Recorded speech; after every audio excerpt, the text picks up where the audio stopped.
Девочки, мальчики, ну что, я вас приветствую в основных пространствах нейроведьмы. И сегодня мы с вами посмотрим и в прошлое, посмотрим, что будет происходить в настоящем с нами, да? То есть только немножко сделаем аналитику происходящего и посмотрим, что же будет в будущем. А, И многим сейчас кажется, что расклад будет относительно отношений. Я не знаю, я правда не знаю. Если действительно отношения в вашей жизни сыграли какую-то очень важную роль, да, возможно, перестроили что-то в вашей психике, в вашем мировосприятии. И вполне возможно, там есть какие-то незакрытые гештальты, и это очень сильно фонит и мешает вам двигаться вперед, или наоборот является стимулом того, чтобы вы двигались вперед, потому что могут же у нас быть еще некие положительные подкрепления от отношений. Конечно, мы это увидим. Увидим, потому что, собственно, я снимаю вот все, что лежит на поверхности. Вот это, да, для кого-то пена, для кого-то сливки, для кого-то еще какая-то иная субстанция. Потому что общий расклад всегда предполагает то, что витает в инфополе, то, что интересно большему проценту аудитории, да, то, на что сейчас вы направляете свое внимание, свой фокус внимания. И, соответственно, я это ловлю в пространстве и с помощью там языка, да, Таро, рассказываю вам, что же происходит. Потому что, как правило, увидеть на общем раскладе что-то, что происходит у меньшинства, это сложнее. Это тогда нужно прям, знаете, точечно делать расклады, ну и тогда мне нужно на что-то опираться, да, на что-то опираться, это понятно, что на какую-то конкретную личность, или, может быть, на предмет этой личности, да, и многие, например, используют дату рождения, чтобы настроиться на определенный энергетический канал. Я это не делаю, для меня это абсолютно какая-то геморройная история, мне достаточно намерения, и я понимаю, как перефокусироваться. И не так давно я на эту тему записывала расклад в пространстве запрещенных сетей, потому что у меня, ну, на самом деле же большое количество аудитории там, да, и я периодически, как бы, да, напоминаю о своем присутствии, что я есть, вот, и я его потом спрятала в архив, потому что я не хочу, чтобы это висело в свободном доступе, то есть 1000 человек, которые смогла это просмотреть, ну, значит, вот так вот и надо было. И я, знаете, немножко раздражаюсь, когда говорят, а что вы там вот, почему вы не сняли одновременно в Инсте, там, и в Телеге и так далее? Ну, потому что, на самом деле, я вообще не заинтересована в том, чтобы это выходило на большое количество аудиторий.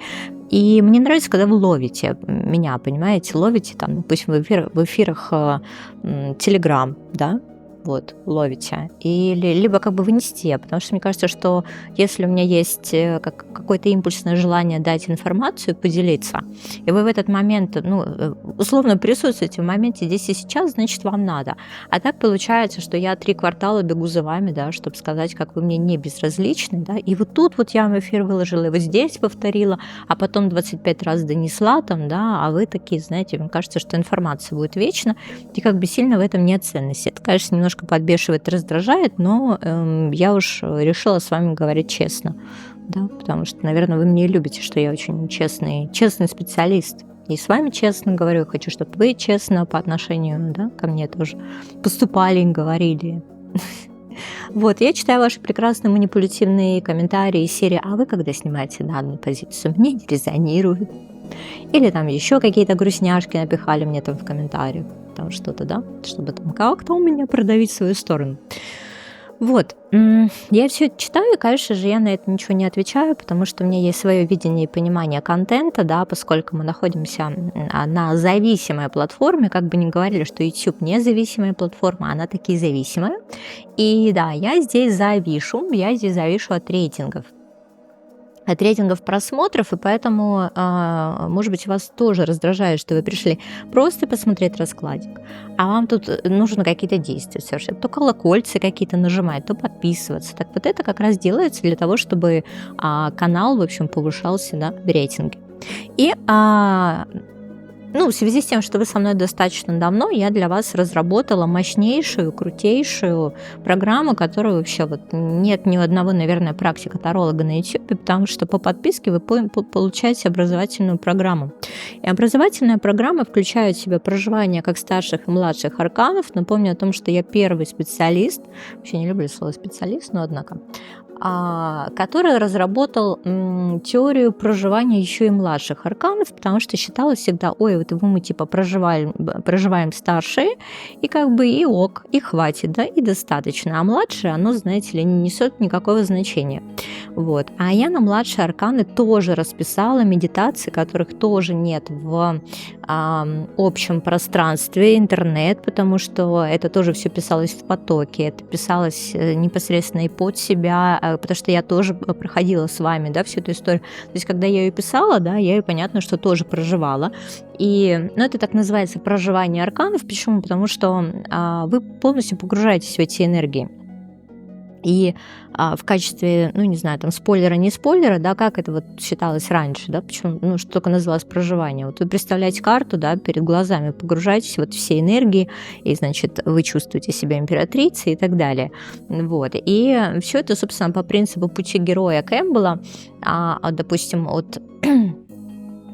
знаете как, от кризиса и начала конфликта, да, мы приходим к пониманию там убивания дракона и как же с этим жить дальше. То есть вот такая концепция, которая описана в этом мономифе Кэмпбелла. И вот, собственно, вот эту мономиф Кэмпбелла просто стали юзать во все, собственно, щели, когда, значит, запихивали, засовывали проживание, да, в этот линейный путь героя. И вот я как бы пошла дальше, я вам его максимально расширила. То есть у нас не просто путешествие там, да, там, по каким-то стадиям старшей арканы, потому что, получается, от шута, да, мы приходим к состоянию мира. Нет, мы с вами продолжаем путешествие еще и в младших арканах, и тем самым вы начинаете понимать энергию абсолютно каждого аркана. Если по прохождении, допустим, старших арканов вы получаете сколько там, 21 ключ, да, потому что вы знакомитесь с 21 типом энергии, это абсолютно разное, и это все инструменты, понимаете? И когда мы пользуемся инструментами, они могут являться и отмычками, кстати, да, от тайны дверей, и могут улучшать нашу жизнь, взаимоотношения с людьми, в частности, да, наши коммуникации, наши умственные способности, нейронные связи легче так перестраивать. Вот. И плюс вы же еще получаете младшие арканы, то есть сколько всего, господа математики, 78 ключей вам открываются, да, по проживанию и, соответственно, аркан. Почему легко соскочить? Потому что есть очень важный момент, такой, знаете, негласный запрет на алкоголь и веселящие вещества, потому что, вопреки мнению, такому, что, допустим, микродозинг, вот, который сейчас популярен, он помогает нам концентрироваться, понимаете, это история настолько индивидуальная, да, мы сейчас не только про микродозинг можем говорить, просто я уверена, что это не запикают, да, в эфире. Мы можем говорить еще о, там, допустим, веселящие вещества, да, химического характера, потому что может быть алкоголь и вот это все, да, история дальше, которая продолжается. Вот я сильно против, чтобы вы употребляли в проживании, потому что нам не дает чистого знания, чисто незамутненное сознание. Потому что я призываю к тому, что входить в медитативное состояние чистыми и трезвыми, да, прям состояние умеренности. Это важно очень, потому что, опять же, любые знания, они подразумевают некую аскезу все-таки, потому что это помогает создавать путь. И путь вы создаете же на своей личной энергии. И только потом начинают подключаться внешние источники. А вот, собственно, для тех, кто уже в теме, и всегда видно тех людей, которые в теме. Вот я захожу в магический чат, и как бы вижу, как общаются люди, которые к нам недавно пришли, и как общаются люди, которые уже знакомы с моими продуктами, где я даю большое количество теории, не только теории, еще и практики. Потому что для продвинутых у нас есть уже следующая часть, вот она сейчас в процессе пишется, и там уже практика. Практика, как применять эти энергии, да, старших, младших арканов, да, там мы это уже наслаиваем как вот большой такой многослойный пирожок на концепцию понимания мира, в частности, потому что она у вас уже есть, и даем понимание, кто же такие современные ведающие. Потому что сейчас слово «ведьма» опять, знаете, затаскали, и оно какое-то прям, знаете, маркетингово расширенное многократно. Вот. А мы про то, что мы не вписываемся в какую-то определенную концепцию. То есть мы знаем инструменты, которыми мы можем пользоваться, и у нас есть техника безопасности. Когда есть техника безопасности, ты понимаешь матчасть, ты знаешь, как это работает. Когда ты знаешь, как это работает, ты умеешь это контролировать и включать по требованию. Вот это очень важный момент, потому что очень часто люди спрашивают вообще, как мне обуздать свою силу, как принять. И огромное количество сейчас вот всяких форумов, там, групп и так далее, да, где люди с непрокачанным эго называют там себя ведущими, и начинается вот эта история, там, сила моя, вот это все. Но как бы многие не понимают, что это такое, как это применять, как это контролировать. Вот на самом деле малый процент умеет этим управлять. Я учу этим управлять, потому что я знаю, как это работает. Вот. В этом есть уникальность некая. Ну, есть уникальность, потому что, как правило, вам просто будут рассказывать, какие вы крутые, там, в пятом, седьмом поколении от бабки вам, то, значит, дар там передали, еще там что-то. То есть вас накачивают важностью. А что делать с этой важностью? Как это все распределить в материальном мире? И как можно дар применять для себя, а только потом для окружающих? Ну, как правило, этому не учат. Потому что, ну, само вот это вот понятие вот ведающего человека с даром, знаниями, оно как-то, знаете, подвергается постоянно гонениям и какими-то мифами, демонизацией, сакрализацией. Вот. А вообще все не так, и все, короче, работает совсем по-другому. Поэтому, если вам интересно оставаться адекватными людьми и при этом быть со сверхспособностями всемогущими, вот, это со мной. Если хочется отлететь головушкой, я думаю, вы всегда найдете специалистов. Однако наша часть, наверное, может быть закончена, вот, ознакомительная, потому что все, что вы хотите найти, все ключи спрятаны в закрепленном комментарии под этим видео. Это просто подписка, вы выбираете уровень, на котором вам интересно общаться и который вам необходим для познания, потому что там спрятаны на разных уровнях, это, знаете, как пасхалочки, да? Ну, то есть эзотерическая библиотека, это вообще минимальный уровень там погружения, и огромное количество литературы вы получаете. Вообще, я даже не знаю, почему она стоит меньше, чем чашка кофе. Месячная подписка. Я не знаю почему, потому что это вообще не моя история. Это делает админ канала. Если ему кажется, что это ок, ну, значит, это ок. Для меня это вообще не ок. Потому что я бы там поставила какой-то просто заоблачный ценник, и мне тогда кажется, что люди больше бы ценили то, что им дается в пространстве. Ну, окей, как бы. Если у вас такое прям шикарные джекпоты, комбо и бинго и прочее, ну, не знаю, странно этим не пользоваться. Вот. А есть уровень, на котором зашиты мои трактовки авторские, но они достаточно старые. Они вот того времени, когда я работала на кошках, например, когда можно было работать на Монара, без особого ценза. Вот как раз там вот эти вот старые колоды, это прямо вообще эксклюзив, это вообще точно нигде не найдете на просторах интернета, там все спрятано, потому что больше нигде не вынесено на какие-то внешние источники, только там. Ну, понятно, что на третьем уровне зашито проживание старших и младших арканов, и поскольку большое количество людей тормозило на старших арканах, мощные такие достаточно женщины особенно, да, потому что в основном категория, аудитория, которая мне приходит, женская, вот, я создала еще 10-недельное менторство по повышению женской самооценки. Оно сейчас в записи, и вы тоже получаете там доступ на том же уровне, где, короче, у вас и проживание спрятано. Что у нас еще? Ну и финансовый марафон. Финансовый марафон, знаете, это такая история. Я когда увидела результаты, я даже иногда стесняюсь об этом говорить, потому что мне это правда напоминает, что... Но об этом надо говорить. Надо говорить, просто что-то мне кажется, что это же их результаты. Как я могу хвастаться чужими результатами? Но есть на самом деле чем.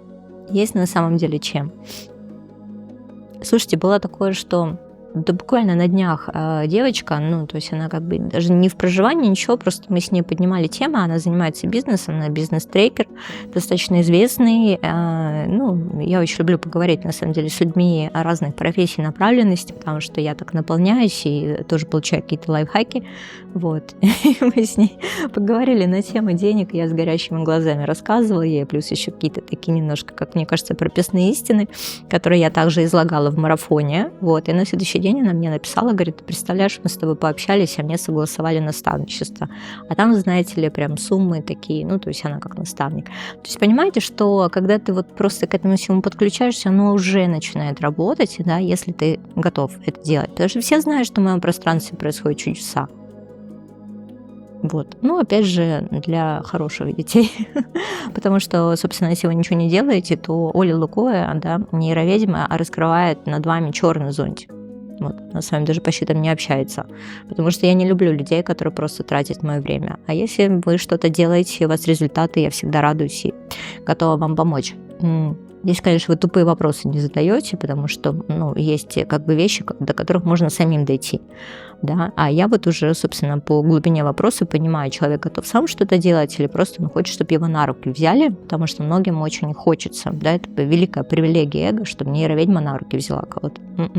Она маленькая, хрупкая, никого не берет. Все, давайте смотреть расклад сам, потому что про все, что я хотела, я вам рассказала.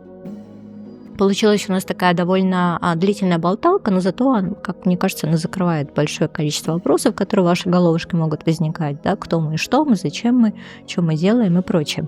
Итак, что было, что сейчас, что будет дальше. Не знаю название камней, выбирайте, пожалуйста, камень-проводник. Работать мы будем сегодня на колоде, которая создана искусственным интеллектом, но поскольку я ее уже оживила, вот, она нормально работает. Первый зеленый, второй синий и третий вот какой-то оранжевый камень. Окей. Все, выбрали, да, камень. Давайте смотреть. Единички. Ну что, я вас приветствую. Давайте смотреть происходящее с вами. На прямых позициях мы работаем, напоминаю.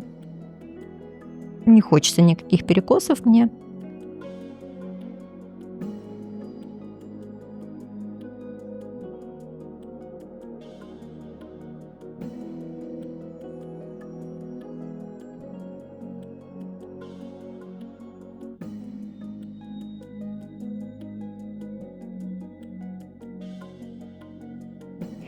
Так, ну что, давайте, что там в колодце, что на дне колоды? Девятка мечей, да, то есть вполне возможно, что сейчас такой период, когда у нас переоценка, не знаю, наших жизненных приоритетов. Это одна из любимых карт моих, если мы будем трактовать мазохистической традиции, потому что позволяет пойти в свои страхи. А чем хороша девятка мечей? Тем, что вам видно двери, то есть уже перед вами вырисовывается картинка все же, да? Там уже нет никакого тумана, потому что все, эта дверь видна, это уже башня Мордора, знаешь, она светится на горизонте, ты понимаешь, куда нести кольцо. Все, обратного пути нет, тебе уже что-то показали, что-то подсветили. Вполне возможно, по этой карте ты уже стоишь перед неизбежным выбором, который для тебя достаточно сложен. Ну хорошо, давай, мы для начала читаем энергии, в которых ты сейчас находишься. Просто буквально одной картой, чтобы мы понимали, да, ваша позиция, не ваша позиция. Ну посмотри, на что-то у тебя точно есть действие, и это на что-то новое, скорее всего, потому что туз жезлов вообще неплохая карта. Вполне возможно, это либо про новое начинание, про новую дорогу, новые события, новую жизнь, новые горизонты, что-то новое. Что-то новое очень часто в тузе жезлов очень много творческой энергии, творческого начала. Да? Поэтому здесь должен быть какой-то энтузиазм. Да? Может быть, знаете, многим сейчас захочется уже закончить год и уже быстрее начать новый. У меня, знаете, такое бывает перед Новым годом, я хочу быстрее это все перешагнуть. То есть я отрефлексировала, я не хочу в этом всем залипать, зависать, потому что всегда, знаете, у нас будут моменты, с которыми мы не справились, и мы вот это вот начинаем себя грызть и говорим, что можно было по-другому, но нам видно, что можно было по-другому тогда, когда событие уже прошло, да? Тогда, когда уже включается внутренний диалог, что мы могли бы как-то по-другому поступить. Не могли бы, потому что мы всегда поступаем, в тот момент самым наилучшим образом для себя, понимаете? Самым наилучшим образом. Не можем мы по-другому поступить никак. Здесь вот прям смотреть хочется чего-то нового. У кого-то, кстати, может быть новые отношения, потому что туз жезлов можно прям буквально, знаете, или трактовать. Хорошо. Сейчас я немножко раскрою энергию туза жезлов. Туз жезлов, четверка мечей. То есть ощущение, что мы как будто сами уже шатаем свою клетку, как будто мы уже насиделись в темноте, да? Возможно, мы восстановились. Четверка мечей, знаете, это еще карта такой внутренней медитации. И вполне возможно, что мы там уже нависели, надумали там что-то, да, не знаю, в позе там вверх тормашками условно, что что-то все-таки уже случается, да, то есть вот лед тронулся, вот какая-то теплая энергия пошла, и 100% ваш одуванчик скоро, знаешь, как прорвется сквозь асфальт, потому что вот, или знаешь, там вот подземные воды, они скоро как будто выйдут на поверхность. Есть вот ощущение какого-то внутреннего предвкушения, если ты понимаешь, что это твое, давай смотреть дальше. Ну что же, у нас с тобой прошлое, да, и настоящее, и будущее. То есть мы так вот срез временной для тебя сейчас делаем, очень важных событий. Понятно, что у нас прошлое, да, формирует настоящее, настоящее формирует будущее. И вот согласно вот этой всей нашей теории временной, давай смотреть, что же мы с тобой накрутили, насоздавали и в каких состояниях мы находимся.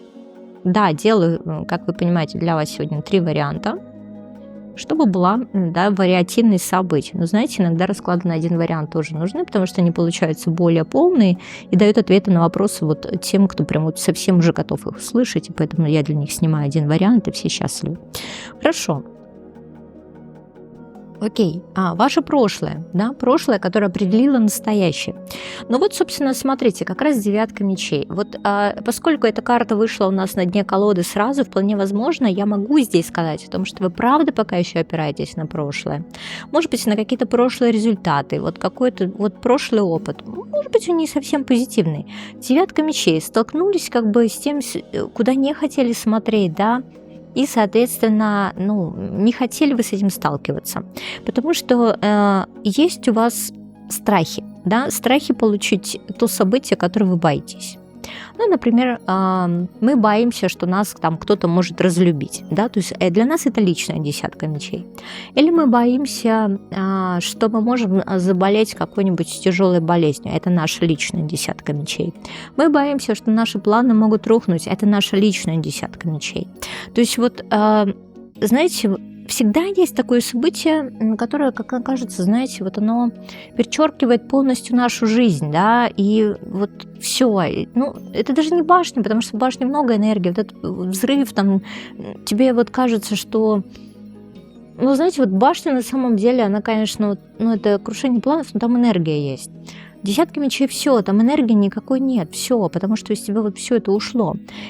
Ушла жизнь фактически, да, ушло вот ощущение, что, какой-то свет, какое-то тепло там в твоих глазах, понимаешь, какие-то надежды.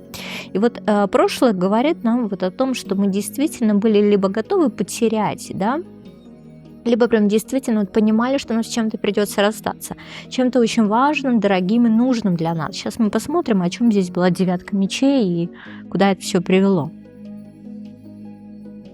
Вполне возможно, что вы могли избежать какое-то негативное событие в вашей жизни.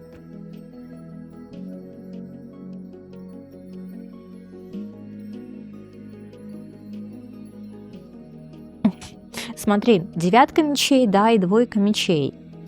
Ну, смотри, в прошлом действительно было ощущение, что тебе как будто что-то закрывает или закрываешь ты, да, посмотри, потому что здесь не было движения.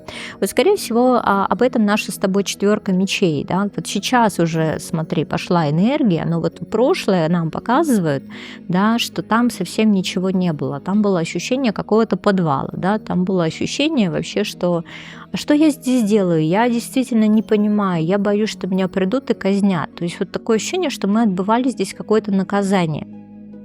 Да, и когда ты на это наказание не можешь повлиять, и ты просто ждешь финала, да. То есть смотри, такой как приговоренный преступник, но почему-то он не знает, когда же придут приводить приговор в действие, да, или знает и при этом ожидает конца. Вот, короче, это такая история. Представляешь вообще, во что ты себя загнал или загнала в прошлом?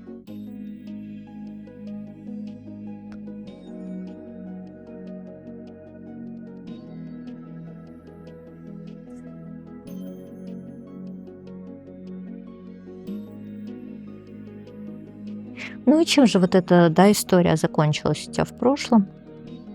Да что ж такое? 8 мечей. Посмотри, как оно все вообще перекрыто, перегорожено, шлагбаумы сплошные. Все абсолютно, да. То есть вот нет возможности жить такой жизнью, как я хочу. Нет возможности общаться с такими людьми, с которыми я хочу, да. То есть есть, знаешь, какие-то серые будни, и эти серые будни это как вот как по расписанию, да. Даже прогулка по расписанию. Может быть, в местах не столь отдаленных, потому что мне прям показывают заключенного вот по этому варианту. Ощущение тебя, да, что ты как в тюрьме. Посмотри, одни мечи, 9 мечей, 2 мечей, 8 мечей, да, неизбежное ожидание конца, финала, да, придут, значит, заберут и что-то сделают с тобой. Ощущение плена, ощущение как будто ты в местах не столь отдаленных, ощущение ментальной тюрьмы, понимаешь, ощущение ментальной клетки. Как интересно, конечно. Я надеюсь, что с тобой это не происходило в реальной жизни.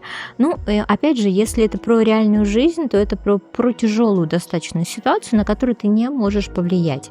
И как бы ты не пытался влиять, да, из этого сбежать невозможно, скорее всего, потому что, ну, вот так надо было, да. Для чего-то так надо было. Может быть, мы сами себе помещаем в такие условия, да, чтобы просто не тратить энергию, потому что ее и так нет. А мы не научились пока еще тратить, потому что мы привыкли вот это распыляться. И поэтому, да, вот такие ограничения, чтобы мы научились, значит, направлять это все вовнутрь. Хорошо, давай смотреть твое настоящее сейчас. Ну, посмотри, к чему это все привело. Это привело тебя в состояние энергосберегающего режима. Это привело тебя в состояние человека, который умеет выстраивать стратегии, но энергетически ты считываешься как человек, который кого-то потерял. Потому что вот эти позиции показывают нам, знаешь, такую либо энергию вдовы, либо энергию женщины, которая находится в очень тяжелых отношениях, например, постабьюзивных, да, или если это отношения, то там она там радости не испытывает никакой. Мечи как бы мне предполагают, потому что мечи это постоянно какая-то, знаешь, там работа мозга. Вот. Еще о чем может быть, если все-таки мы с тобой немножко про магические энергии, есть ощущение, что это сканди, потому что очень сильные, холодные, закрытые энергии. Ну, если закрытые, то я не очень в этом разбираюсь, вот, но это вот какая-то холодная история, да. Зима. И, допустим, вот зима в сердце, да, такое вот сейчас ощущение, что в сердце зима, да, вокруг зима, в сердце зима, вот мечи.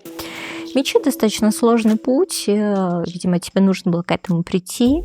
Сейчас, наверное, происходит осознание того, что ты королева мечей. И, понимаешь, королева мечей, она, ну, вот в моей практике не бывает королев мечей про легкость, потому что про легкость это змея с ушками, да? Ты же понимаешь, что это хищник перед тобой, а она тебе вот это, знаешь, пытается быть дружелюбной. Понимаешь? А тут как-то не складывается пазл, поэтому не надо из себя что-то вымучивать там, да, если ты понимаешь, что ты королева мечей, потому что тебя уже считали, поняли, и вот это твой путь. Вот такая королева мечей. Ну, смотри, здесь мы с тобой не можем говорить про королеву мечей, как, например, там владелицу бизнеса. Потому что здесь, скорее всего, королева мечей, она такой стала из-за принятого решения быть в ограничениях эмоциональных в первую очередь, потому что 8 мечей как бы нам предполагает, да, посмотри, состояние какое-то прям, знаешь, как состояние стиснуть зубы, вот. Что-то терпеть, что-то ждать, с чем-то справиться. Но вот смотри, сейчас действительно энергия, что ты куда-то дошла. Да вполне возможно, что это какое-то твое, знаешь, путешествие под землей где-то вот сейчас, да. Или в какой-то, знаешь, местности, где очень много ветра. Да, ну зима вообще. Такое ощущение, что ты сквозь зиму это продираешься. Ну, какая-то битва престолов, на самом деле, энергетическая здесь случилась по первому варианту. Вполне возможно, да, что ты найдешь там свой какой-то архетип. Окей. Ну что ж, давай смотреть твое будущее, вот это твое путешествие, к чему все идет. И как ты понимаешь, в энергии королевы мечей там же не будет сильно много коммуникаций, которые тебе важны и нужны. Да, она закрытая достаточно. Ей как бы сильно ты никто не нужен, но она при этом переживает свою внутреннюю боль, она переживает свое внутреннее горе, она переживает свое внутреннее разрушение и опустошение. При этом смотри, из смерти вот этой всей, да, тут рождается энергия. Тут нормально все. Она не умерла, понимаешь? Она в состоянии спячки. Вот, давай смотреть будущее. А в будущем она выходит в императрицу. И это про жизнь, понимаешь? Вот из периода смерти, да, мы выходим в период жизни. Если ты хочешь, чтобы я тебе все это перевела на бытовой язык, да, как вот, смотри, это из старых отношений, из энергии вдовы, да, в энергии императрицы, красивая, целостная, прекрасная женщина, вполне возможно, это просто заключение новых союзов, да. Это новые источники денег, это быть хозяйкой своей жизни. Быть хозяйкой своей жизни. На это дается энергия сейчас. Буквально еще одну карту, которая тебе подсветит твое будущее. Да? Буквально одну карту, которая подсветит будущее. Императрица, тройка чаш. Смотри, встретить своих, да, получать удовольствие от себя, да, от радости, жизни в частности. Или, например, войти в отношения, которые приносят тебе радость, да, там, где тебя ценят, любят и прочее.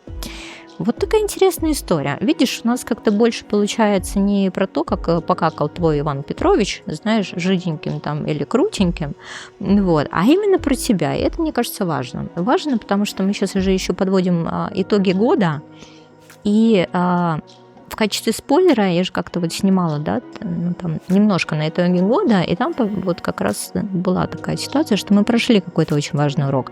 Вот здесь вы точно прошли важный урок, это хорошо. Это хорошо. Паж мечей, рыцарь жезлов перевернутый. Ну, ощущение еще, что вы головушка не даете каким-то радостным событиям в своей жизни случиться. Вот так вот. То есть мы их немножко в штыки воспринимаем, да? Мы как будто не доверяем пока еще миру, потому что мы в такой броне жесткой находимся. Зато, знаете ли, не продувает. Еще хочу сказать, что, например, если вы практики, вполне возможно, что вы много обложились защитами. Да? Немножечко здесь нужно ослабить ваш энергетический пуховик, как я это называю. Вот такая позиция была по первому варианту. Ну что, единички, подписывайтесь на мой канал и нажимайте колокольчик, чтобы не пропустить уведомления о следующих раскладах.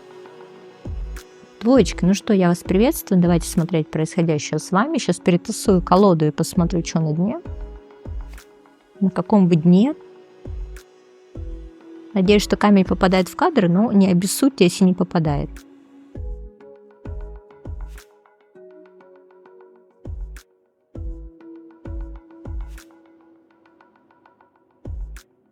Да, здрасте, здрасте, да. Что у нас на дне колоды? Ой, у вас страшный суд. Ну что, поздравляю, приехали.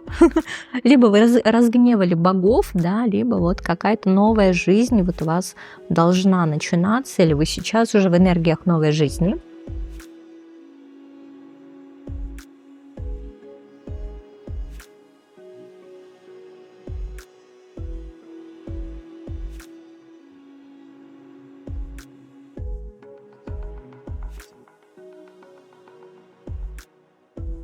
Ну что, давайте, кто передо мной? По второму варианту энергии мага.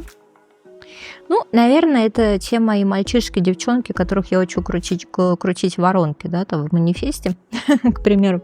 Ну, потому что энергия мага. Энергия мага – это про то, что мы уже можем применять какие-то знания, полученные в жизни.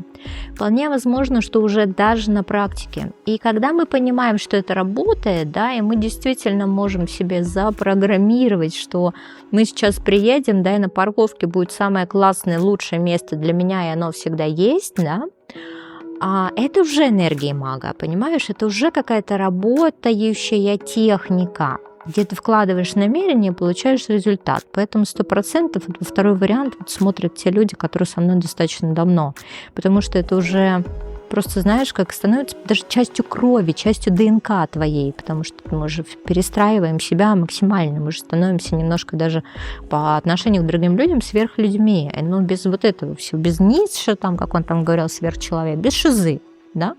Потому что мы умеем больше, чем другие люди, да, и мы знаем, как этим пользоваться. Да, смотри, страшный суд, энергия мага. Интересно, конечно. Что еще? Энергия мага и карта мира. Да? Ну, может быть, есть ощущение, что мы этот мир уже вертели, да? Но здесь, скорее всего, наверное, во благо, если я буду читать, потому что мне не нравится вот вам позиция внушать, что вы такие все, да, сверхмогущие. Тут, наверное, про взаимодействие с миром. И у кого-то, кстати, это может быть взаимодействие как раз с стихиальной магией. Да? Карта мира, смотри. То есть карта, абсолютно закрывающая свои потребности, и карта мага. То есть мы пришли к какой-то точке, где мы классно себя чувствуем, потому что в этой точке мы можем применять свои навыки, да, может быть, это даже некая тренировочная площадка для нас сейчас, но мы здесь чувствуем себя как рыба в воде, понимаете? Еще бытовой какой-то вот вопрос, как еще может быть? Может быть, вам одобрили визу, или вы в шаге от одобрения визы, потому что вот маг, пожалуйста, да, и карта мира. Может быть, это про то, что вы написали классное резюме, и вы сейчас в шаге от успеха, потому что, да, вас выделяют однозначно. Да, и мы понимаем, что мы сами можем влиять на события, на ситуацию. Хорошие, мощные энергии. Давайте, ребят, все это не сливать, потому что нам показывает это наше настоящее. Самое главное — уметь удерживать эти энергии. Ну, слушайте, обратите внимание, что здесь тоже везде в вихре вот это вот все кружение. Вот я сейчас только вижу, что это колода, созданная искусственным интеллектом, но она при этом, смотрите, про какую-то стихиальную историю. Вот маг, мир, да. Это Таро Майя, но вот чуть-чуть меня кружит, кстати, по второму варианту. Есть немножко ощущение кружения. У вас есть? Хорошо. Давайте смотреть, как вы к этому пришли, да, что происходит, как не потеряться.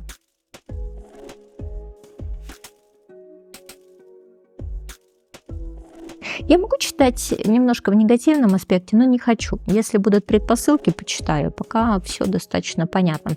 При этом обратите внимание, что это старшие арканы, да, что вы действительно взаимодействуете с какими-то очень важными энергиями. Да? То есть либо сами являетесь источником, но у меня есть ощущение, что вы подключены еще и к внешним.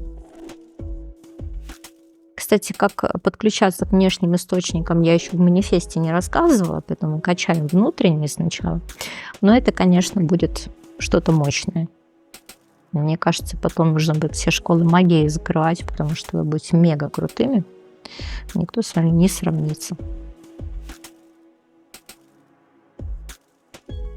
Ладно, давайте смотреть. Прошлый ваш... Из чего выходили? Смотрите, как мы все-таки здорово себя качнули, потому что двойка пентаклей. Ну, вот если магическая история, то это, как это сказать, двурушничество, да, называется. Если не про магическую историю, это вот когда, допустим, денег у нас было меньше по двойке пентаклей, да, то есть мы стремились кому-то понравиться, может быть, это внутреннее состояние баланса, которое нам необходимо было удержать. Я вот, знаете, не очень люблю вот эти мелкие пентакли, ну, для меня это какая немножко грустная история, потому что там как-то сильно нет энергии. Я не люблю, когда нет энергии. Вот мне хочется всегда уйти из этих мест, где как-то так все, знаете, такое себе. И вот как бы двойка пентаклей – это такая, знаете, карта там удержания баланса, когда ты не умеешь там чем-то пользоваться, когда ты не умеешь распоряжаться финансовыми своими, да, когда ты не умеешь распоряжаться материальными ресурсами, и самооценка по двойке пентаклей как-то, если мы читаем с тобой пентакли еще, да, как родовую историю, как, значит, тело, да, такое ощущение, что середнячок. То есть дали мало, дали вообще мало очень. Это, я так понимаю, так надо было себя раскачать по второму варианту. Потому что изначально тебе ничего не дано. Тут вот он, двойка пентаклей. Сейчас я посмотрю относительно какой сферы у нас тут с тобой. Пост предсказания. Почему пост? Потому что оно уже случилось.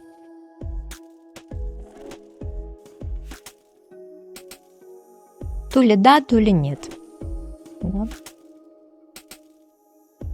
Да, ну это вот смотри, касается, скорее всего, всех сфер, наверное, реализации в материальном мире, потому что десятка пентаклей, да, это как накопленный потенциал. Ну, что-то я опять сопротивляюсь, такие умные вещи говорит, в общем раскладе, да? Приходите в нашу эту всю практику, там будет более понятно. Короче, вот прям абсолютно намекаю, да, изначально пропускная способность вообще какая-то минимальная. Может, кто-то качнул себя на финансовом марафоне, потому что у вас увеличилась пропускная способность однозначно. Может быть, это про то, что я как-то что-то про себя ничего-то сильно не желаю и не хочу даже смотреть туда, нет у меня ресурсов, да, смотрите, двойка пентаклей в десятку пентаклей. То есть мы, получается, накапливаем потенциал постепенно. Ну, понятно, что не у всех будет получаться, однозначно. А еще, кстати, если вы в отношениях, кто-то мог действительно очень хорошо качнуть своего партнера. Ну, тут вот, поскольку расклад общий, здесь еще такое, знаете, может быть, что мы качали партнера, при этом вышли из отношений и стали понимать, как много энергии мы сливали не туда, да, то есть вот приходит осознание, почему же у меня в жизни так мало, да, а я хочу сильно больше, может быть, я кого-то перекармливаю, да, там, своей жизненной энергией, а мы же прекрасно понимаем, что это самая ценная валюта, как и время, да, которая необходима нам для любых изменений, как положительных, так и отрицательных. Любое движение – это энергия. Вот, и, ну, соответственно, где-то мы пошли не туда, потому что мы себе не додали, да, вот, и вот поэтому двойка пентаклей. Вы себя ограничили, не додали, вот, может быть, знаете, все для, как это сказать, все для семьи, там, все для этого. Я вот вижу же женщин, которые в первую очередь все для других, ничего для себя. И, как правило, эти женщины выглядят старше своего возраста, они не очень счастливы в личной жизни. Ну как не очень счастливы? Они счастливы, что у них есть семья. А если есть семья, значит, нужно упороться и о них заботиться. Хотя, на самом деле, дети выросли, и они могут вполне сами себе обеспечить. Но как же это, я все равно копеечку подкину. Да? Я как бы сама на самом деле сталкивалась с такими ситуациями, что это же особенности, наверное, да, российского менталитета. Там очень часто женщина, просто ее растят, да, на то, чтобы она потом служила своей семье. Это же считается, да, как хранительница очага. Но, как правило, женщины такие на себя забивают и на свои желания, там, на свое здоровье, и как-то и выглядят старше своих лет, и сильно как-то не задумываются о том, чего же они сами бы хотели, да, в отрыве от производства и прочего. Вот вам прям подсвечивает вот эту двойку пентаклей, что где-то вы слишком слились, где-то вы в прошлом напоминали загнанную лошадушку. Больше всех работали, но председателем так и не стали. Что происходит сейчас в настоящем? В настоящем, скорее всего, происходит вот этот момент осознания, да, что где-то, возможно, была ложная жертва, а где-то партнер мог не оправдать ожидания. Вы, кстати, могли сейчас сталкиваться с треугольниками именно по той причине, что партнер мог сказать, что ты недостаточно хороша, и уйти к какой-то там бабе, которая очень ухоженная. Ну, к примеру, да, там, допустим, она про спортзал, там, или она про карьеру, или она вовремя подкрашивает корни, потому что там, мы знаем, блондинкой быть дорого и нужно... Ну, то есть какая-то такая история, которую вы для себя не считали важной, да, но мужик свалил именно потому, что там женщина, закрывала вот какие-то такие потребности, которые ему нужны, и при этом, скорее всего, какая-то внешняя история, а вы на внешку могли забить, да, или там забить на самом деле там на свой вес. Да такое разное же может быть. Кто-то мог после родов, например, там поправиться, у кого-то там 50 плюс гормональный сбой, там, и как бы ползет, понятно, что стрелка там весов и прочее, да, или кто-то резко, например, там тоже во внешке теряет, потому что, всякие изменения. Да, и в какой-то момент нам кажется, да, это не надо, я и так типа хороша, да. Я вот на самом деле вижу большое количество женщин, которые заблуждаются относительно того, как круто они выглядят, потому что они не пользуются, допустим, там уходовой косметикой, они не пользуются услугами косметологов, говорят, да, я и так хороша. Или, например, а когда мне этим типа заниматься, у меня там 2 котов, там 5 собак, значит, муж там, которого накормить, там великовозрастные дети, которые себе кашу не разогреют, да, когда мне, да, и эта женщина прям в состоянии жертвы, прям жертвует жестко. Я вот раньше прям останавливалась и пыталась помочь. Сейчас, конечно, нет, потому что это всегда выбор. И, Коля, если вы смотрите второй вариант, вы в чем-то очень жестко разочаровались. Вполне возможно, в тех усилиях, которые вы прилагали. Потому что прям показывает, как вы тут пытались быть всем хорошими.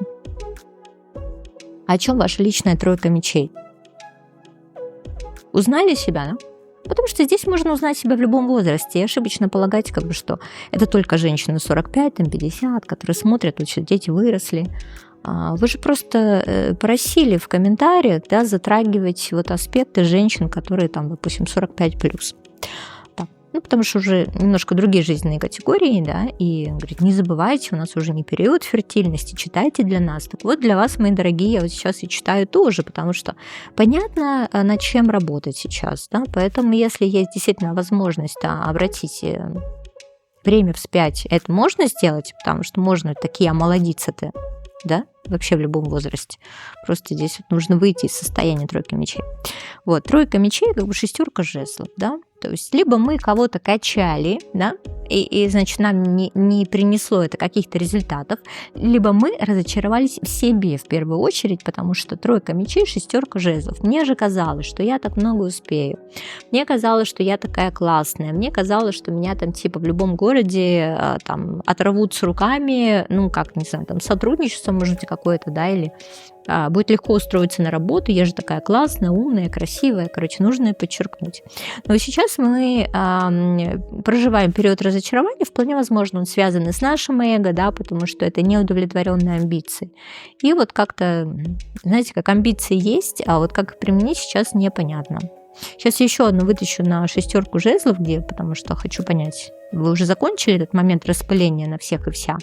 Или пока еще продолжаете? Шестерка жезлов, влюбленные. Вы только выходите, скорее всего, из состояния какой-то зависимости, скорее всего, от прежнего образа жизни, где вы пытались быть очень нужной и очень важной. И вот такую ситуацию я еще могу прочитать для девчонок, которые на самом деле были устроены в личной жизни, а сейчас состояние развода, и вы будете смеяться, ну как, так горько смеяться, да, сказать: Ань, ну вообще, как я могу чувствовать себя в состоянии мага и мира, если, например, у меня сейчас там жизнь рушится, да, которая была построена как раз на том, что в центре жизни был мой мужчина, да, и он там, допустим, там закрывал финансовые потребности или там жилищную историю, еще что-то. А сейчас мне придется это делать самой. А вот на самом деле потому, что дороги для тебя открыты, понимаешь? Потому что вот с одной стороны рассчитывать только на себя, а с другой стороны посмотри, сколько дорог открывается. И там только от тебя зависит, да, берешь ты шансы или нет. Потому что вот эта вся пелена, что зависимости, вот эти, как это сказать, вериги, кандалы и прочее, оно с тебя сейчас падает. И это свобода. Ну, что с этой свободой делать, ты не совсем понимаешь. Поэтому это момент разочарования. Была какая-то опора, а была опора не на себя, а на кого-то, на что-то, на чужие знания, не знаю, на чужой авторитет, на что-то еще. То есть я была, а сейчас у тебя ее нет. И ты такая, с одной стороны, голая, с другой стороны, свободная, понимаешь? Naked and wild. Не совсем дикая, но как знать. Хорошо, давай смотреть будущее, да, к чему вот это ведет твоя вся Санта-Барбара.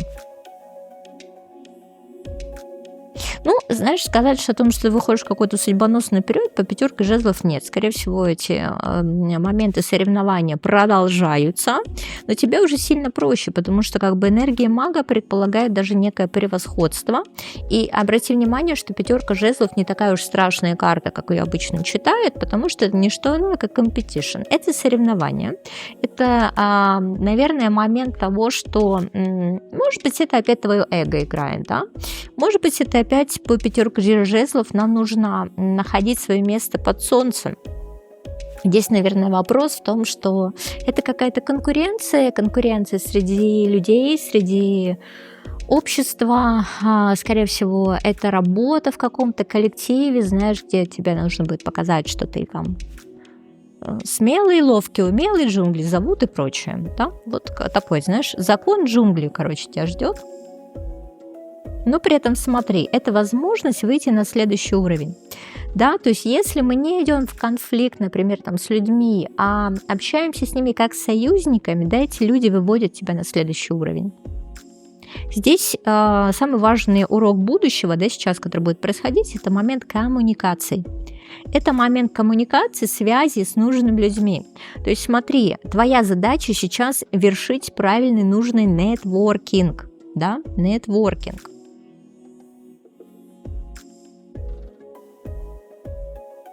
А тебе как-то, извини, мне стремновато. Как-то потому, что больше у тебя интровертированной энергии. Посмотри, как башня взрывает твоего отшельника. Да? Башня взрывает твоего отшельника, условно.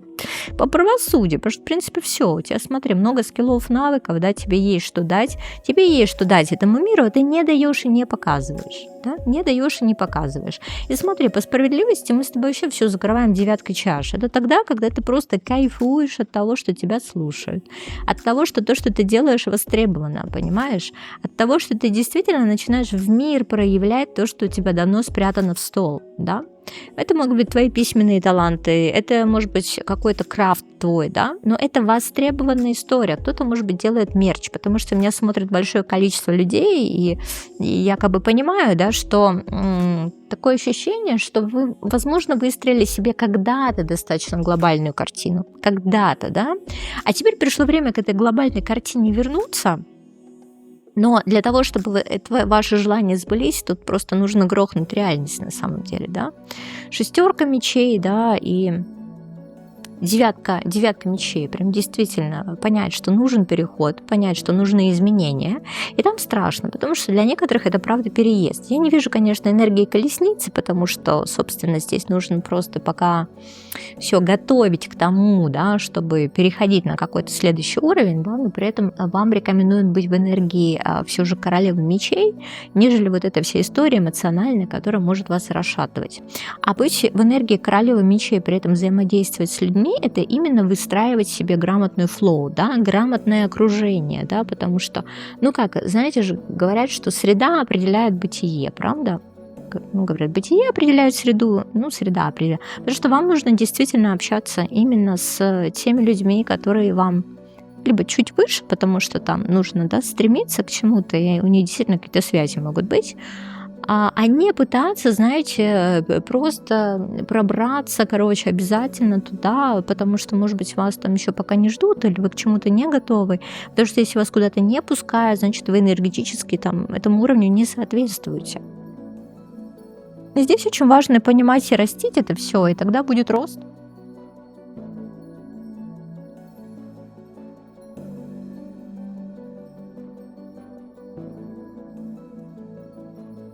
Мы-то себя, конечно, качаем, но почему-то мы это не применяем сейчас, хотя могли бы.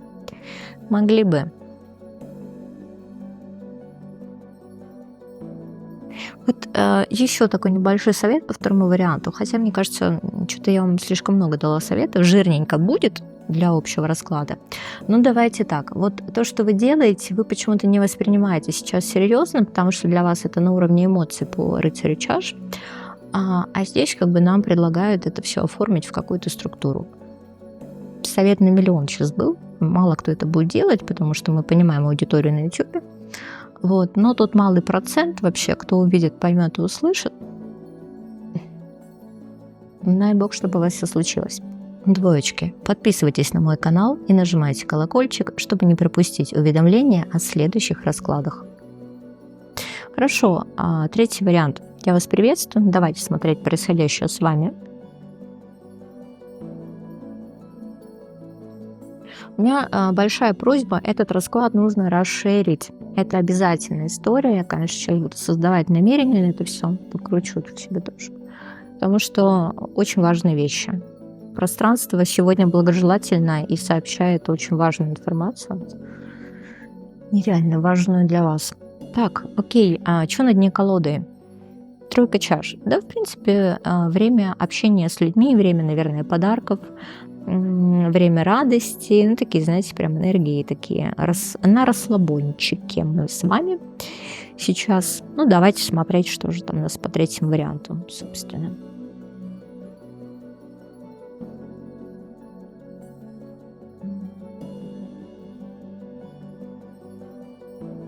Окей.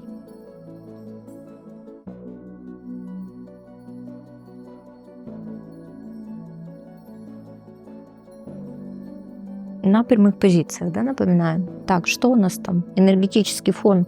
Так, у этих тоже, значит, этих троек страшный суд. Да.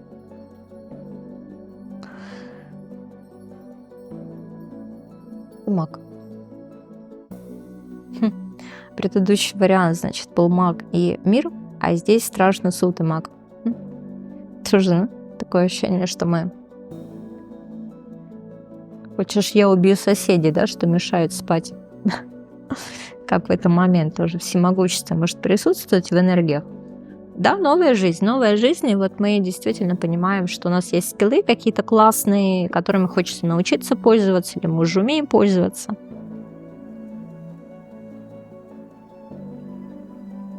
Не радостно, знаете. Я вот когда такие расклады делаю, при этом вижу, что старшие арканы, я понимаю, что я по большей части сейчас снимаю больше для теплой, чем холодной аудитории. Потому что это всегда чувствуется, когда снимаешь для холодной аудитории, то там такие, как правило, мелкие такие, да, эти энергии. Там двойки пентаклей, да, двойка жезлов, что такое вот все. Пятерка жезлов, да, какая-то внутренняя борьба, там, противоречие, там, собственно, еще важно, там, Иван Петрович в сердечке. Вот. А когда я уже понимаю, что вот такие карты, это те, кто меня смотрит. Это 100%. Это вот просто чувствуются вот вайбы уже когда своих, да, такой своей стаи.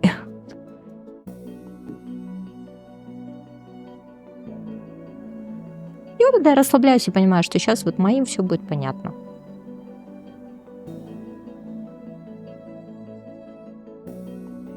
Я даже вот по людям вот замечаю, которые в комментариях вот пишут мне, что вот это, а вы так сложно объясняете, ничего не понятно. Я думаю, так, вот человек точно не знаком ни со мной, там, ни с нашим комьюнити, ни с нашими там продуктами магическими. Я думаю, ну вот, либо все впереди, как бы, либо так и пройдет, собственно, да, форточку. Окей, давайте. Ну, слушайте, нормальные энергии, молодцы. Чё, красивенькая даже. А кто-то, знаете, тоже в начале пути, например, да, кто-то вот здесь вот только начинает манифест, но при этом прошел старшие арканы, а кто-то вот только начинает какой-то магический путь. Может, вы вписались в какие-нибудь школы Таро, и все, теперь жизнь не будет прежней, вы как начнете предсказывать и станете там лучшими мастерами в своем деле, как знать. Вот. Но мне хотелось бы, конечно, думать, что это все последствия взаимодействия с нейроведьмой. Хорошо, ладно, окей, давайте, в прошлом что там было у нас? 4 жезлов. Ну, слушайте, была стабильность, может быть, были даже какие-то отношеньки. Вот, может быть, они есть сейчас, как знать, да, то есть нам показывает 4 жезлов. То есть какая-то стабильная история. Знаете, когда я знаю, где жить, когда я знаю, что делать, когда я знаю, на какую работу я хожу, какой результат получаю, да, то есть вполне прописана такая roadmap по жизни, да, то есть такая карта местности, да, roadmap, она так называется еще. Вот 4 жезлов. Окей, сейчас посмотрим, с чем связано. Может, у кого-то было предложение руки и сердца. Свадьба могла быть в прошлом. Что у нас еще по 4 жезлов?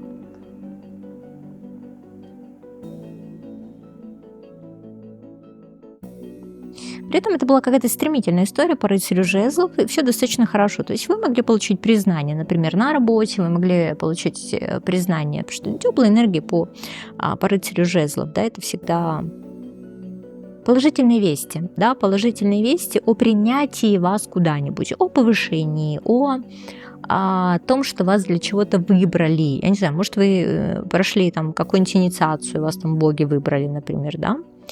А может быть, это правда заключение союза? Ну, вот что-то хорошее в прошлом точно было, еще и по жезлам. Может быть, это даже, знаете, как это исполнение желания определенное тоже могло быть. Потому что туда было запущено столько энергии, туда запущено столько намерений, понимаете?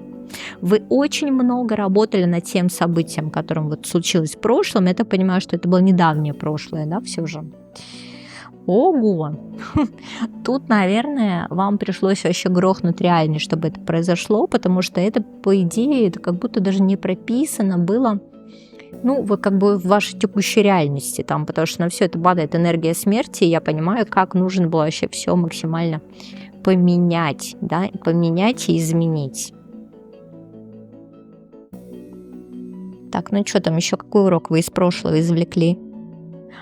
Тут еще интересно, почему история, что вас это могло пугать по повешенному, потому что вы как будто вот прям даже не предполагали, что в вашей жизни могут быть наконец-то нормальные отношения.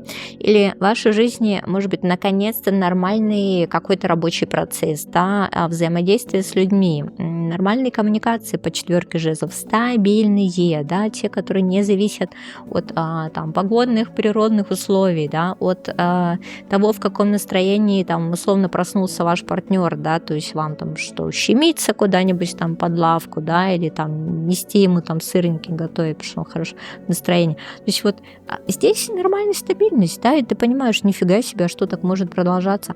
Короче, вы тут что-то себе интересное накрутили, наизменяли, насоздавали, что вы действительно научились создавать стабильность. Прикинь? Прикинь? Представляешь? Хорошо, что сейчас в настоящем? Угу. А в настоящем страшно, что что? Что это уйдет, что это отберут вообще, или что? Или что может быть еще лучше, а ты боишься прям переступить этот порог. Давай смотреть, почему 9 мечей. У тебя, кстати, могут обостриться различные травмочки. Именно, ну, как бы на предмет того, что ты очень боишься, знаешь, как потерять то, что ты создал уже. Потому что в этом пока нет стабильности. А что можно не выживать, а что еще что-то. Потому что здесь по 9 мечей, знаешь, еще как такая история может быть, что я не буду про это говорить, а то сглазят, к примеру, да, или там счастье любит тишину, там, ну вот что-то такое, да, и вот 9 мечей страшно чего-то лишиться очень, конечно же. Это правда может быть обострение травмирующей ситуации, знаешь, когда тело новой энергии не пропускает. Я как-то уже прям чуть ли не лекцию читала по третьему варианту, да, но вот опять вот 9 мечей. Чего мы боимся там в настоящем? Мы боимся какого-то подвоха все же. Мы боимся, что мы не прошли еще до конца какие-то жизненные уроки, кармические, вот это все. То есть нам почему-то кажется, что в чем-то есть подвох, да? Что не может быть ровной дороги, обязательно лежачий полицейский, что если я потеряю контроль, ослаблю бдительность, все пойдет по звезде. Ну вот что-то такое, да, в настоящем. То есть у нас есть какое-то хрупкое сокровище, и нам кажется, что его стырят. Да? Нет, чтобы просто, ну, ты знаешь, у тебя есть сейф, соответственно, ты кладешь сокровище, закрываешь и, значит, живешь своей жизнью и просто знаешь, что оно там под защитой и сильно туда как-то, да, энергетически не тратишься, не думаешь, не открываешь каждый раз сейф, да, чтобы понять, хорошо ли работает замок. А у тебя вот такое вот какое-то обострение, да, вот это мнительно-тревожное. К чему это приводит сейчас в настоящем? Странно, конечно. Как это к звезде вообще может приводить-то? Ну, знаешь, наверное, в каком ключе? Когда ты действительно вот понимаешь, ну, паш мечей, это как, знаешь, как, может быть, тоже определенное обучение, да, еще. А тут вот какое-то взаимодействие духовного характера, причем звезда, 5 мечей. Знаешь что? Здесь, с одной стороны, тебе немножко хочется вот этого магического мышления, а с другой стороны, и чтобы, допустим, что-то там происходило вот так вот, да, либо по щелчку, либо там что-то через ритуальчики какие-то. Но здесь вопрос в том, что мы либо слишком боимся откатов, либо пока мы что-то делаем не так, и эти откаты можем получать. Вот в чем дело, да? То есть вроде мы что-то создаем стабильное, но в настоящем мы как будто боимся откатов за это стабильность. Сейчас приведу пример. Абсолютно прям завуалированно. Девочка тут тоже, короче, в магическом чате писала о том, что там у близкого человека какие-то проблемы с деньгами. А мне прям фонит вообще, как бы вот фонит тем, что были какие-то магические ритуалы, и просто я там задаю вопросы, это вообще такая спонтанная история, вообще в такси ехала, и она прям пишет, что нужна помощь. И я просто одним глазом туда смотрю, и вот я как бы спрашиваю о том, что ты, говорю, ритуалы вообще там проводила какие-то? Она говорит, ну да, вот что-то делала. И здесь, наверное, такая ситуация, что и она могла получить откат, и она могла сама просто себя наказать, да, проблемами с близкими, которые просто будут говорить, типа, больше не лезь в магию, да, больше не лезь в магию, потому что посмотри, как это вот сказывается на твоих близких. Еще она могла поймать чувство вины из серии, что у меня все хорошо, да, а у кого-то плохо. То есть я не имею права жить лучше, чем, значит, мои близкие. И тогда она создает ситуацию, да, когда ей прям фонят и сигналят, да, о том, что нет, у тебя не будет хорошо, соответственно, потому что посмотри, у близких плохо. И мы действительно боимся вот эту историю переступить, да, в зависимости вот от того, что мы не можем себе разрешить жить хорошо, пока у близких плохо. Может быть, вы замечали, да, что вот что-то выравнивается в жизни, и вам начинают сниться ваши близкие, которым плохо. Потому что внутреннего нет разрешения отпустить ситуацию, понять, что это их выбор, и если мы можем как-то им помочь, мы помогаем, а если не можем помочь, мы не помогаем. И вот здесь вот, в принципе, все же неплохо по третьему варианту, но мы как будто очень, знаешь, как прибедняемся, мы боимся сказать, что у нас неплохо все. Потому что вот такое там, это моя любимая история, серия, что у тебя очень красивое платье, тебе оно очень нравится, и ты там купил его за бешеные 1000 условно. И ты кайфуешь, потому что, тебе в нем классно, оно там какое-то брендовое, ты можешь там себе его позволить. У всех разная история, да? И ты встречаешь там подружку, которая начинает рассматривать это платье, такая, столько денег стоит, и это все. И ты вместо того, чтобы сказать, оно там стоит нормально, там, не знаю, 600 евро стоит. А ты говоришь, я его на распродаже на сейле купила. И понимаешь, и взяла вот эту, снизила степень важности. И ты такая, уменьшилась до подружки, и нормально, ей спокойно. Потому что в какой-то момент ты прям начинаешь вот это чувство небезопасности, да, испытывать. И ты такая, я снижу степень важности. Так не надо делать, потому что ты на следующий уровень так не перейдешь. Да, цокнула она языком. Окей. Да кто на что учился? И меня всегда, бесила эта фраза, когда мне говорили, чувак, кто на что учился? Потому что мне казалось, что люди снобы, они в каком-то превосходстве передо мной, да, и мне прям это прям, как неприятно скрепло под ложечкой, когда говорят, а кто тебе виноват, что у тебя, не такой уровень, да? Это же обидно всегда. Но вот здесь вот прям нам показывают по третьему варианту, пожалуйста, не снижайте степень своей важности и ценность своего опыта, потому что вы к этому пришли самостоятельно. Вы можете даже этим гордиться немножко. Почему нет? Вы можете с честью нести то состояние, в котором вы сейчас есть. И вы правда можете отличаться от других людей. И вы правда можете быть в чем-то лучше, потому что кто-то всегда лучше нас, и мы всегда лучше кого-то, нормально абсолютно. Но если у нас, конечно, такой триггер, что я не могу позволить, чтобы кто-то был лучше, чем я, то, конечно, мы будем встречать вот эти все конфликты. Будущее наше. Да все хорошо, то есть если мы просто сейчас бы сами не ломали свою реальность, мы бы давно уже вышли в энергию 9 пентаклей. Это тогда, когда у меня есть все, что надо от жизни. Это не обязательно говорит, что у вас там будут какие-то личные самолеты. Они, конечно, могут быть, но опять же, это все уровень разрешения, нужности, потребностей, стечения обстоятельств, соответственно, силы магических ритуалов ваших личных шаманов и прочего.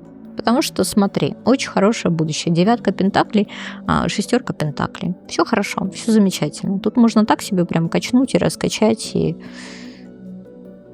Понимаешь, тут еще, наверное, какой вопрос, что мы почему-то боимся еще денег, и их, правда, могло бы быть больше в разных сферах, потому что у нас установка, что они даются достаточно тяжело. И если мы с тобой хотим выйти на 9 пентаклей, 6 пентаклей, нам это нужно просто что-то, поломать, разрушить, может быть, снести предыдущий уровень полностью, где-то обесценить себя, и только так мы выходим. То есть мы не наращиваем новые ресурсы на уже полученный бэкграунд, на полученный опыт, да, нам нужно либо все поломать, либо просто доказать всем, что я к этому пришел огромным трудом, что мне ничего с неба не упало. То есть мы прям не можем позволить по третьему варианту, чтобы нам что-то упало с неба.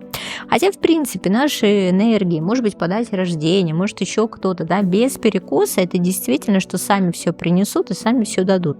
А мы как раз этой энергией королевой чаши вообще не умеем пользоваться, потому что у нас включается император, мы сами себе все организуем, ты понимаешь, и быт, и досуг, и собачку мы выгуляем, понимаешь, и стол сами соберем, и наложим на себя порчу, и снимем себя порчу. Короче, все сам я, и лошадь, и бык, и и женщина, и не женщина. То есть тут как-то очень, как будто мы прям сами, да, я сама, да. Кризис, самостоятельности 3-летнего возраста у взрослой женщины затянулся. Это как девочка, да, учится в 3 года сама завязывать шнурки, и впадает в истерику, когда, например, ей мама завязывает, а я сама. И вот это вот я сама, она прям у тебя прорвалась по третьему варианту, что ты как будто не даешь другим каким-то, знаешь, возможностям жизненным просто вот что-то тебе принести, да, в подарок. Вот. Тебе нужно учиться этому делать. Нужно учиться принимать в жизни подарки, потому что ты уже насоздавала, знаешь, и другим подарочков вообще, и стабильность ты можешь создавать. И вот как ты можешь создавать для себя вот эту стабильность, так, соответственно, ты можешь создавать стабильное состояние вот своей этой королевы чаш. Вот такая позиция была по третьему варианту. Троечки, подписывайтесь на мой канал и нажимайте колокольчик, чтобы не пропустить уведомления о следующих раскладах. А с вами была я, ваша нейроведьма.